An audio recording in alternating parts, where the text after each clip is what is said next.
ఈరోజు restaurant style mandi biryani చేసుకుందామా. నాకు మండీ బిర్యానీ అంటే చాలా ఫేవరెట్ రెసిపీ అండి. ఆ ప్లేట్లో పెద్ద పెద్ద పీసెస్ భలేగా అనిపిస్తుంది. తింటూ ఉంటే ఫ్లేవర్డ్ రైస్ కూడా నాకు చాలా ఇష్టం. సో నేను ఎప్పుడు బయటికి వెళ్ళి తింటూ ఉంటాను. మా చెల్లి అనింది ఇంట్లో ఈజీగా ఇలా చేసుకోవచ్చు అని చెప్పి నాకు వీడియో పంపించింది. సో ఆ వీడియో పోస్ట్ చేస్తున్నాను ఇవాళ. దానికోసం ముందుగా చికెన్ని నిమ్మకాయ నీళ్ళల్లో నానబెట్టాలి. ఒక half an hour to 40 minutes మంచిగా కడిగి దాంట్లోనే నానబెట్టి పక్కన పెట్టుకోవాలి. దానివల్ల చికెన్ మంచిగా జ్యూసీగా ఉంటుంది. మనం మసాలా కోసం అండి ఫ్రెష్ వేస్తేనే బాగుంటుంది మసాలా. ధనియాలు, సాజీరా, పట్ట, ఇలాచీ, లవంగ, అనాస పువ్వు, కొంచెం సొంటి కూడా వేయాలి. అన్నీ వేసి మెత్తగా పౌడర్ చేసుకోవాలి. ఫ్రెష్ మసాలా వేస్తే ఘాటు ఘాటుగా భలేగా ఉంటుంది. సో ఈ మసాలానంతా ఒక బౌల్లోకి ట్రాన్స్ఫర్ చేసుకోవాలి. ఇప్పుడు మన టేస్ట్కి తగ్గట్టు కారం, ఉప్పు వేసుకోవాలి. నేను ఒక 2 స్పూన్స్ కారం వేస్తున్నాను. అలాగే 2 స్పూన్స్ ఉప్పు,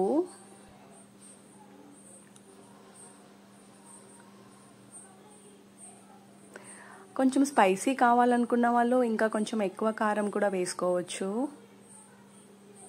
చికెన్ మసాలా అండి, ఇది వేయటం వల్ల చాలా మంచి ఫ్లేవర్ ఉంటుంది.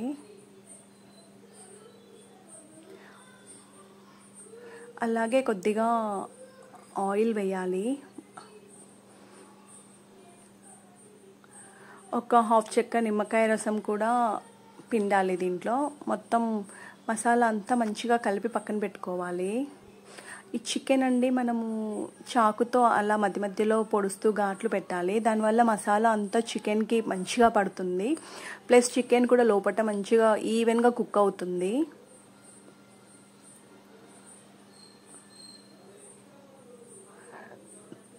సో మనం ఇప్పుడు రెడీ చేసిన మసాలాలో ఈ చికెన్ ముక్కలు అన్నీ వేసి మసాలా అంతా పట్టేలాగా మంచిగా కలుపుకోవాలండి. చికెన్ మసాలాలో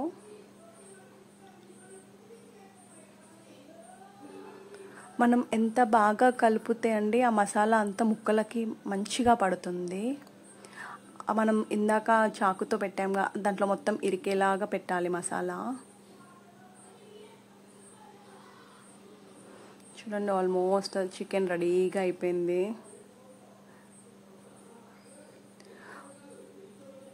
ఇప్పుడు ఒక పెద్ద బౌల్ తీసుకోవాలి. బౌల్లో కొన్ని వాటర్ పోసి పెట్టుకోవాలి. పైన స్టాండ్ పెట్టేసి ఆవిరికి ఆ చికెన్ అంతా ఉడకనివ్వాలి.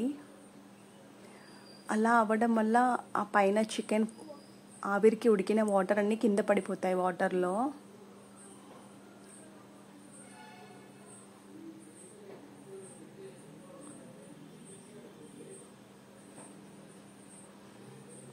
మూత పెట్టి సిమ్ మీద ఉడకనివ్వాలండి చికెన్ని.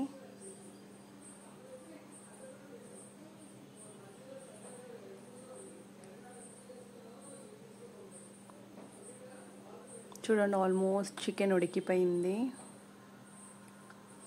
కింద వాటర్ చూడండి మంచి కలర్ఫుల్గా వచ్చేసినాయి. ఇవి ఇప్పుడు పక్కన తీసి పక్కన పెట్టుకోవాలి.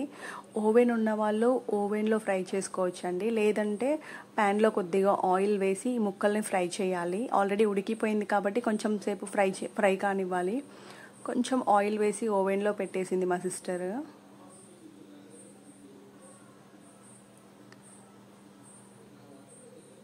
సో ఈ వాటర్ పక్కన బౌల్లో వేసుకొని పక్కన పెట్టుకోవాలి. ఎందుకంటే ఈ వాటర్తోనే మనం రైస్ ఉడకనివ్వాలి.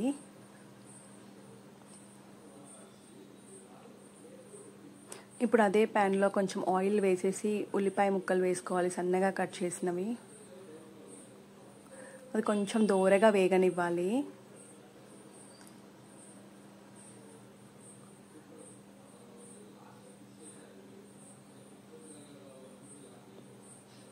చూడండి, ఆల్మోస్ట్ ఉల్లిపాయ కొంచెం వేగిపోయింది.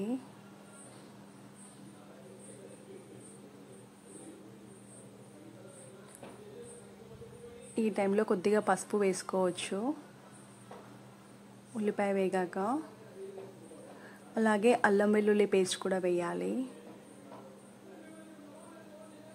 మనం చికెన్లో అండి అల్లం వెల్లుల్లి పేస్ట్ వేస్తే ఏమవుతుంది అంటే మొత్తం అడుగంటిపోతుంది. సో ఈ రైస్లోనే మనం వేసుకోవాలి.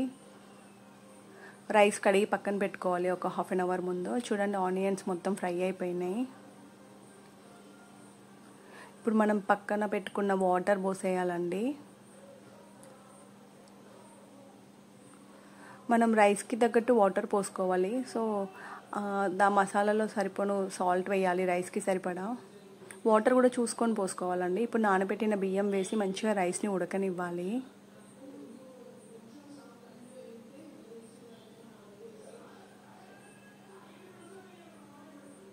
ఎంత బాగుంటుందండి ఫ్లేవర్డ్ రైస్, అసలు నాకైతే చాలా ఇష్టం మండి రైస్. కారం లేకుండా చప్పచప్పగా డిఫరెంట్గా ఉంటుంది. సో చికెన్ కూడా ఓవెన్లో పెట్టుకోవచ్చు, లేదన్న వాళ్ళు ప్యాన్లో ఫ్రై చేసుకోవచ్చు అండి. రెండు వైపులా కొంచెం దోరగా కాల్చుకోవాలి. చూడండి, నెక్స్ట్ మళ్ళీ ఒకసారి తిప్పాలి.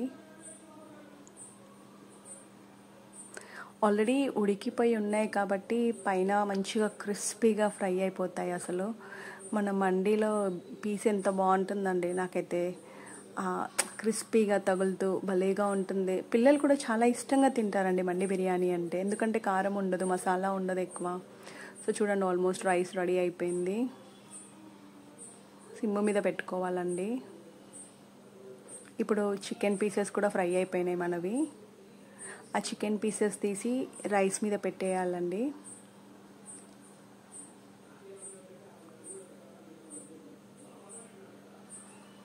ఇప్పుడు మన ఆవిరి పోకుండా ఆ మూత మీద ఏదైనా గిన్నె కానీ అలా బోర్లిచ్చేసి కాసేపు సిమ్ మీద ఒక 5 to 10 minutes ఉంచాలండి. ఈ రైస్ ఫ్లేవర్కి చికెన్ ఫ్లేవర్ అంతా మిక్స్ అవుతుందండి, బాగుంటుంది. చూడండి, ఆవిరిపోకుండా ఒక గిన్నె పెట్టుకోవాలి.